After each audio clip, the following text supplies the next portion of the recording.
نیکیوں کے اس موسم بہار رمضان المبارک میں ضرورت ہے کہ ہم انسانیت کی سب سے عظیم ہستیاں انبیاء کرام کے قصے سنیں تاکہ ان کی روشنی میں ہم اپنی زندگی میں سدھار لا سکیں۔ تو آئیے سنتے ہیں پروگرام نبیوں کے قصے۔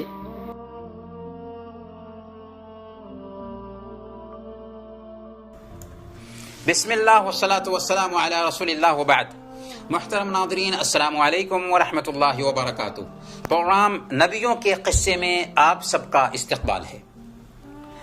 پچھلے ایپیسوڈ میں ہم نے یوسف علیہ السلام کے بارے میں بات کی ہے۔ ہم نے دیکھا کہ کیسے یوسف علیہ السلام کے بھائیوں نے جلن سے، حسد سے ان کو کنویں میں ڈال دیا تھا، لیکن اللہ نے انہیں کنویں سے نکال کر بادشاہ کے گھر پہنچا دیا۔ جوانی کی عمر کو پہنچنے کے بعد عزیز مصر کی بیوی نے ان کو دعوت گناہ دیا، لیکن آپ نے اس کی دعوت پر لات مار دیا۔ پاک دامنی ظاہر ہو چکی تھی، لیکن پھر بھی عزیز مصر نے آپ کو جیل میں ڈال دیا۔ 9 سال تک جیل میں رہے، جیل میں دعوت کا کام کیا، درباریوں میں سے 2 قیدیوں کے خوابوں کی تعبیر بتائی، ایک کو سزا مل گئی اور دوسرا رہا کیا گیا۔ اور جب رہا پانے والا جیل سے رہا پاتا ہے اور بادشاہ کے پاس پہنچتا ہے تو بادشاہ سے حضرت یوسف علیہ السلام کا ذکر کرنا بھول جاتا ہے۔ اس طرح جیل میں ایک زمانہ گزر جاتا ہے۔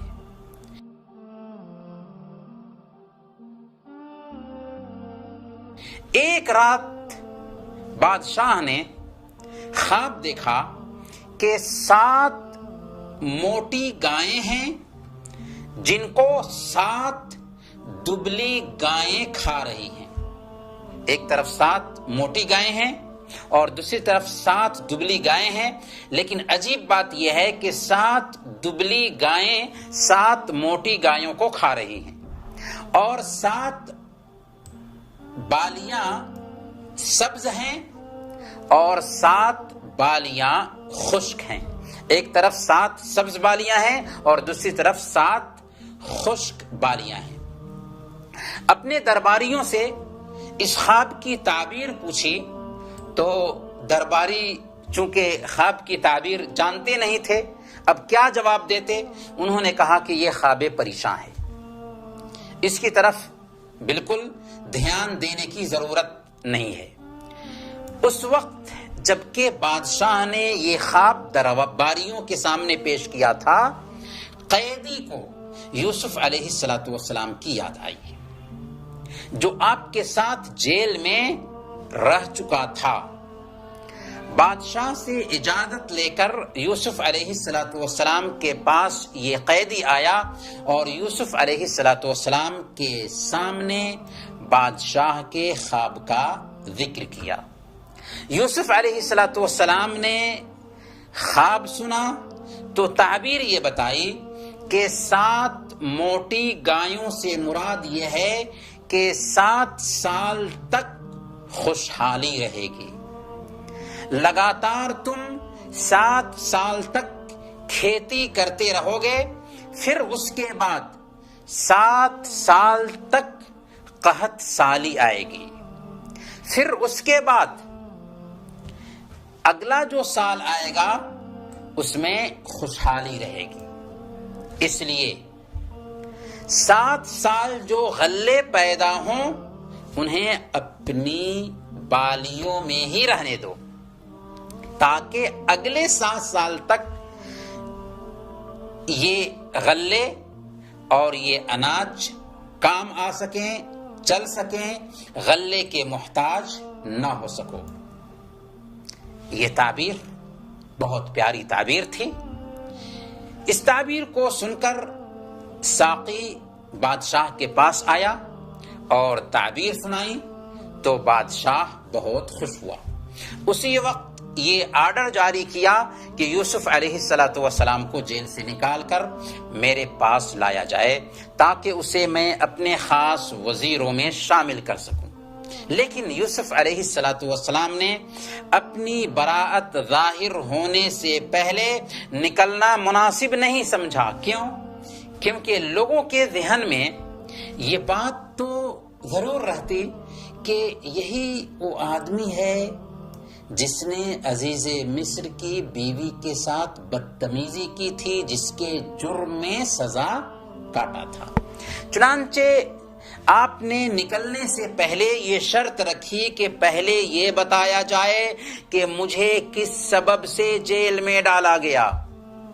چنانچہ اونچے گھرانے کی عورتوں نے گواہی دی کہ یوسف علیہ السلام کا کردار بے داغ تھا، اور پھر زلیخا بھی یوسف علیہ السلام کی پاک دامنی ظاہر کرتے ہوئے بول اٹھی، کہا الآن حصحص الحق انا راودته عن نفسه وانه لمن الصادقین۔ اب حق کھل چکا ہے، وہ میں ہی تھی جس نے اس کو پھسلانے کی کوشش کی تھی۔ بے شک یوسف بالکل سچا تھا، یعنی اس کی کوئی غلطی نہیں تھی، غلطی میری ہے، میں نے ہی اسے گناہ کی دعوت دی تھی، غلطی میری ہی تھی۔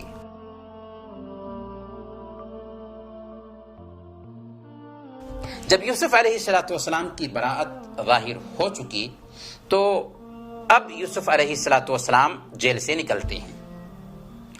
جیل سے نکلنے کے بعد بادشاہ کے پاس آئے۔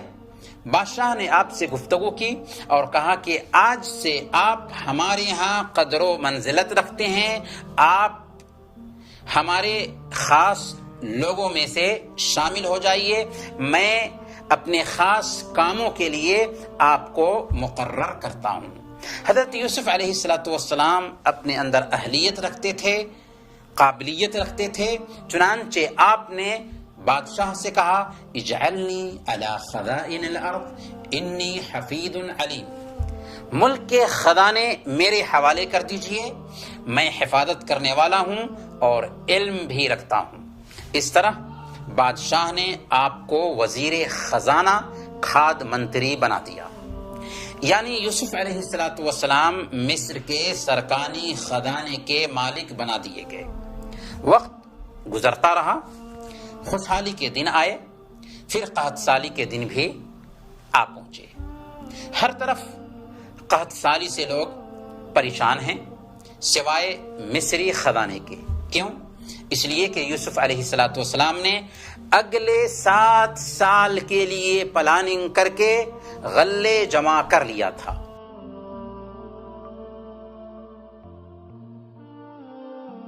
یوسف علیہ السلام کے بھائیوں کو جب مصر میں غلے کا پتہ چلا تو حاسد بھائی غلہ لینے کے لیے مصر پہنچ گئے۔ یوسف علیہ السلام نے بھائیوں کو دیکھا تو ظاہر سی بات ہے کہ وہ بھائی تھے، فوراً پہچان لیا، لیکن بھائیوں نے آپ کو نہیں پہچانا۔ کیوں؟ کیونکہ ان کے خواب و خیال میں بھی یہ نہیں تھا کہ یوسف علیہ السلام اس مرتبہ پر، اس عہدہ پر پہنچ سکتے ہیں۔ برکیف یوسف علیہ السلام نے اپنے بھائیوں میں سے ہر ایک شخص کو 1 اونٹ کے بوجھ کے مطابق غلہ دے دیا، پھر ان کے حالات پوچھے کہ وہ کتنے لوگ ہیں۔ انہوں نے وضاحت کی کہ ہم 12 بھائی ہیں، 1 گم ہو گیا اور اس کا سگا بھائی ہمارے باپ کے پاس ہے، یعنی جو گم ہو گیا اس کا سگا بھائی ہمارے باپ کے پاس ہے۔ آپ نے فرمایا کہ اگلے سال آنا تو اس بھائی کو بھی لیتے آنا۔ آپ نے اپنے بارے میں اب تک کچھ نہیں بتایا۔ اگر تم اگلے سال اپنے بھائی کو لے کر نہ آئے تو یاد رکھو تمہیں غلہ بالکل نہیں ملے گا اور نہ تمہاری مہمانی ہو سکتی ہے۔ انہوں نے کہا کہ ہم پوری کوشش کریں گے کہ جب ہم آئیں گے تو اپنے بھائی کو بھی لے کر کے آئیں گے۔ پھر یوسف علیہ السلام نے اپنے نوکروں کو حکم دیا کہ ان کے پیسے ان کے سامانوں میں رکھ دیے جائیں، یعنی سامان بھی مل گیا فری میں اور ان کے پیسے بھی واپس کر دیے گئے، اور ایسا اس لیے کیا کہ اگلے سال آنے میں ان کو دقت نہ ہو، پریشانی کا سامنا نہ کرنا پڑے۔ بھائی اپنے باپ یعقوب علیہ السلام کے پاس آئے تو سارا ماجرا سنایا اور کہا کہ جب تک ہم بنیامین کو ساتھ لے کر نہیں جائیں گے اگلا غلہ ہمیں ملنے والا نہیں ہے۔ پھر جب انہوں نے سامان کھولا تو دیکھا کہ سرمایہ بھی بادشاہ نے لوٹا دیا ہے، فری میں سامان دے دیا ہے، غلہ دے دیا ہے۔ اب بیٹے منت اور سماجت کرنے لگے، پر یعقوب علیہ السلام ان کی گزارش کو سختی سے رد کر رہے تھے، لیکن معاملہ غلہ کا تھا۔ اگر بنیامین کو نہیں بھیجیں گے تو کھانے کے لیے غلے کہاں سے آئیں گے؟ بالآخر مرتے کیا نہ کرتے، تھک ہار کر بنیامین کو جانے کی اجازت دی تھی، لیکن جانے سے پہلے بیٹوں کو وصیت کی کہ شہر میں ایک دروازے سے داخل نہ ہوں بلکہ الگ الگ دروازوں سے داخل ہوں۔ کیوں؟ اس لیے کہ وہ سب کے سب خوبصورت تھے، ڈر تھا کہ کہیں انہیں نظر نہ لگ جائے، کیونکہ نظر لگنا بھی حق ہے، النظر حق، نظر لگ جانا حق ہے۔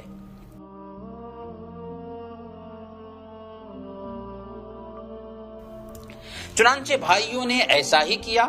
جب سارے بھائی یوسف علیہ السلام کی خدمت میں پہنچے تو یوسف علیہ السلام اپنے سگے بھائی بنیامین سے ملے۔ برسوں کی جدائی کے بعد ملاقات ہوئی تھی، انسانی جذبات ان کے ساتھ بھی تھے۔ خواہش ہوئی کہ بنیامین کو اپنے پاس روک لیا جائے اور راز و نیاز کی باتیں کی جائیں، لیکن آپ بنیامین کو بغیر کسی سبب کے روک نہیں سکتے تھے۔ کافر حکومت ہے، لیکن ایک مسلمان کافر حکومت کے قانون کا بھی پاسدار ہوتا ہے۔ اس لیے حضرت یوسف علیہ السلام قانون کی مخالفت نہیں کرتے ہیں، بلکہ قانون کے دائرے میں چلتے ہوئے اپنے بھائی کو روکنا چاہتے ہیں۔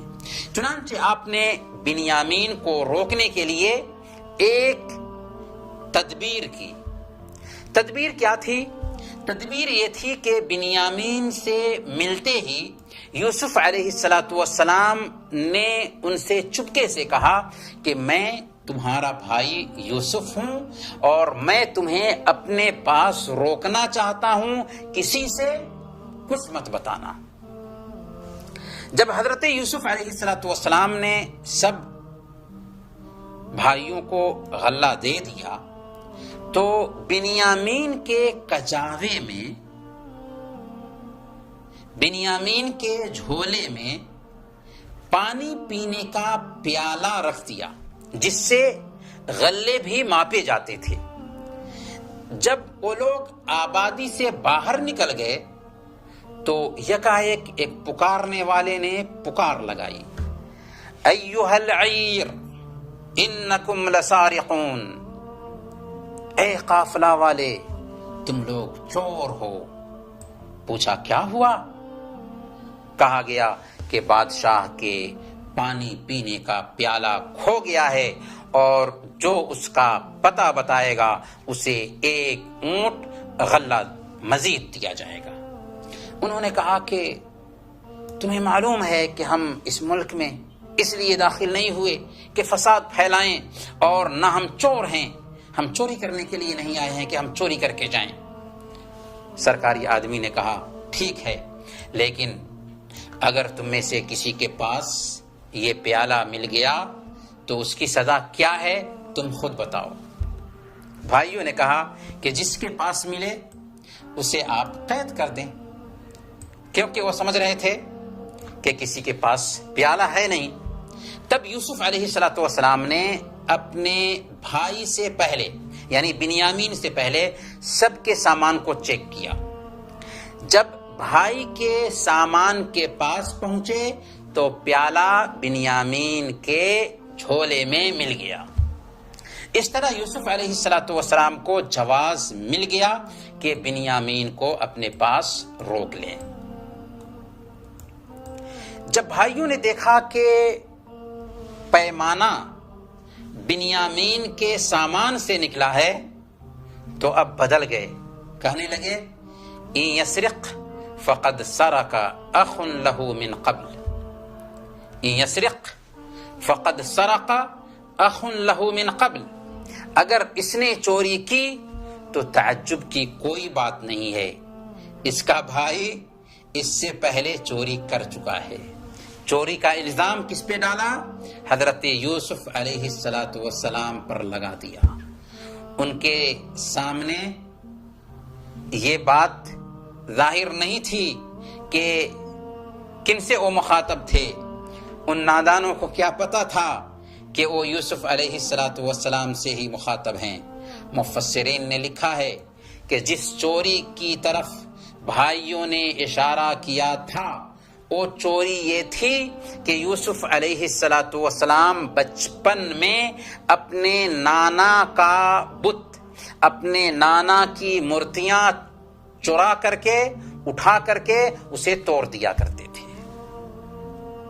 برکیف یوسف علیہ السلام خون کے گھونٹ پی کر کے رہ گئے یہ جواب سننے کے بعد.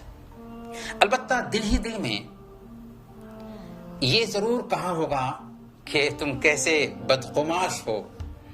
اللہ خوب جانتا ہے کہ تم کیا کیا الزام ڈال رہے ہو.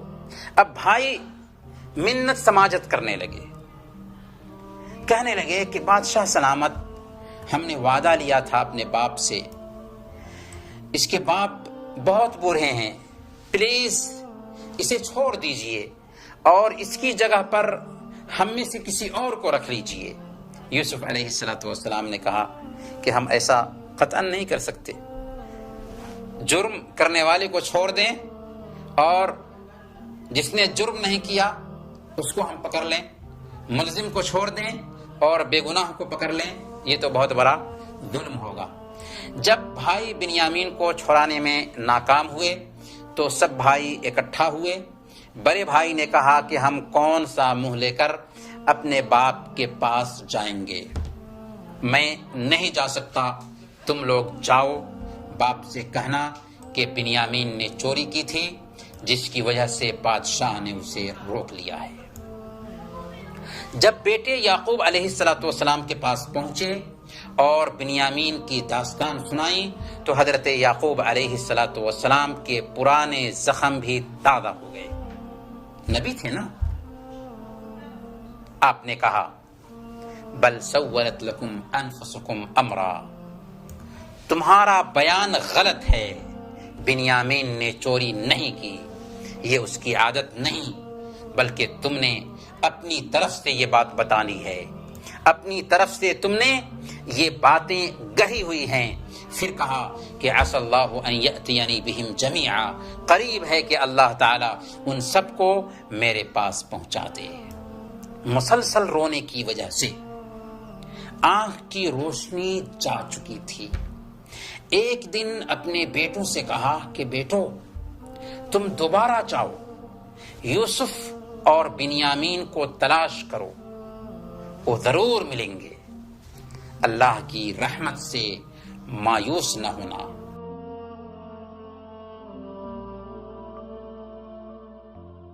چنانچہ ایک بار پھر سارے کے سارے بھائی یوسف علیہ السلام کے پاس قحط سالی سے تنگ آ کر غلے کے لیے آتے ہیں. حضرت یوسف علیہ السلام سے ملتے ہیں، چہرے پر بدحالی کی کیفیت تھی. گزارش کرتے ہیں کہ بادشاہ سلامت، ہم محتاج ہیں، ہمیں غلے دیے جائیں، ہم پر خیرات کیا جائے. جب آپ نے ان کی کیفیت دیکھی تو آپ کو بھی ترس آ گیا، آپ سے رہا نہ گیا، اور آپ نے انہیں اپنی پہچان کرا دی۔ پہچان کراتے ہوئے حضرت یوسف علیہ السلام نے کیا انداز اختیار کیا، اللہ نے اسے نقل کیا ہے، هل علمتم ما فعلتم بیوسف واخیہ اذ انتم جاہلون، تمہیں کچھ پتا بھی ہے کہ تم نے یوسف اور اس کے بھائی کے ساتھ کیا کیا کیا تھا جبکہ تم نادان تھے؟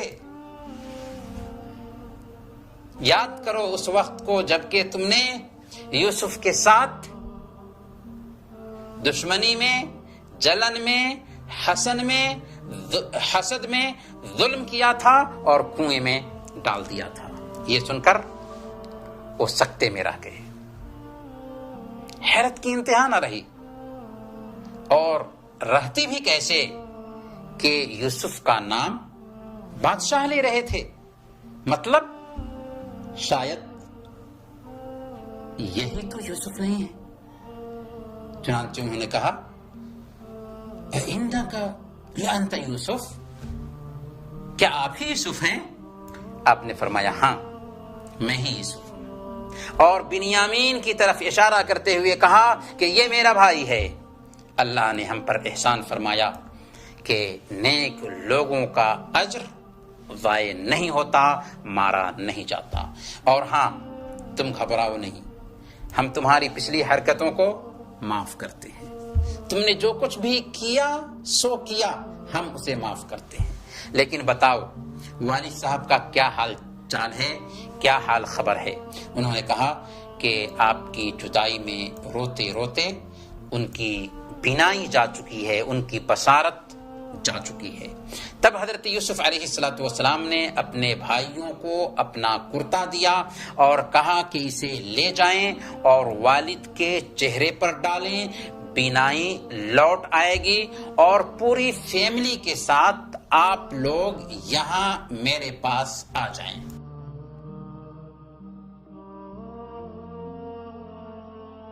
چنانچہ یوسف علیہ السلام کا کرتا لے کر سارے کے سارے بھائی باپ کے پاس آتے ہیں، یعقوب علیہ السلام کے چہرے پر ڈالتے ہیں تو واقعی بصارت لوٹ آتی ہے۔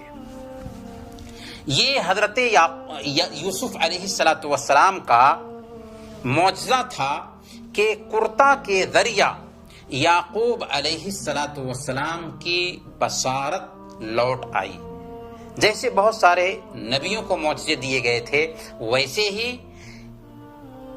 حضرت یوسف علیہ السلام کے کرتا میں اللہ تعالیٰ نے معجزاتی طور پر یہ اثر رکھ دیا تھا، تو چنانچہ حضرت یعقوب علیہ السلام کی بصارت لوٹ آئی۔ اس طرح سارے بھائی اپنی فیملی کے ساتھ، جن کی تعداد تقریباً 80 تھی، مصر پہنچ جاتے ہیں۔ سارے بھائیوں نے گلے مل کر غلطی سے معافی مانگی، سب کی آنکھیں بھیگی ہوئی تھیں، والدین کو تخت پر بٹھایا گیا، بھائیوں نے جھک کر سلام کیا اور سجدے میں گر پڑے۔ اس وقت یوسف علیہ السلام نے کہا کہ یہ ہے میرے خواب کی تعبیر جو میں نے بچپن میں دیکھا تھا۔ محترم ناظرین، یہ ہے یوسف علیہ السلام کا قصہ، جس سے ہمیں پتہ چلتا ہے کہ حسد کرنے والا ہمیشہ ذلیل ہوتا ہے، اور جس سے حسد کیا گیا ہے اسے بلندی ہی حاصل ہوتی ہے۔ اس لیے حسد سے بچنا چاہیے، حسد نہیں کرنا چاہیے۔ اس قصے سے ہمیں یہ بھی سبق ملتا ہے کہ اگر ہم نیک ہیں تو اللہ ہمیں ہرگز برباد نہیں کرے گا، ضائع نہیں کرے گا۔ جسے اللہ رکھے اسے کون چکھے۔ اس قصے سے ہمیں عفت اور پاک دامنی کے اچھے انجام کا بھی پتہ چلتا ہے۔ اس لیے ایک مسلمان کو عفت شعار بننا چاہیے، عفت کی حفاظت کرنے والا بننا چاہیے، دامن عفت کو داغدار ہونے نہیں دینا چاہیے۔ یہاں پر ہمیں صبر و رضا کا اعلیٰ ترین درس ملتا ہے، اور اس قصے میں ہمیں یہ سبق بھی ملتا ہے کہ ساری اولاد کے بیچ میں انصاف ہونا چاہیے، ورنہ بچوں پر اس کا برا اثر پڑ سکتا ہے اور بھائی دوسرے بھائی سے جلنے لگ سکتے ہیں، جیسا کہ حضرت یوسف علیہ السلام کے ساتھ ہوا۔ اس قصے سے ہمیں یہ بھی سبق ملتا ہے کہ مایوسی گناہ ہے، حالات کیسے بھی خراب کیوں نہ ہوں، حالات کیسے بھی پرخطر کیوں نہ ہوں، لیکن پھر بھی اللہ کی رحمت سے مایوس نہیں ہونا چاہیے۔ ان مع العسر یسرا، ہر تنگی کے ساتھ آسانی آتی ہے، ہر تنگی کے بعد نہیں بلکہ تنگی آسانی لے کر آتی ہے۔ اللہ تعالی ہم سب کو نبیوں کے قصے سے سبق لینے اور اس پر عمل کرنے کی توفیق عطا فرمائے۔ محترم ناظرین، انہی چند باتوں کے ساتھ ہم آپ سے رخصت ہوتے ہیں، اگلے ایپیسوڈ میں انشاءاللہ پھر ملیں گے، تب تک کے لیے اجازت دیجیے۔ وصلی اللہ علی نبینا محمد وعلی آلہ وصحبہ اجمعین۔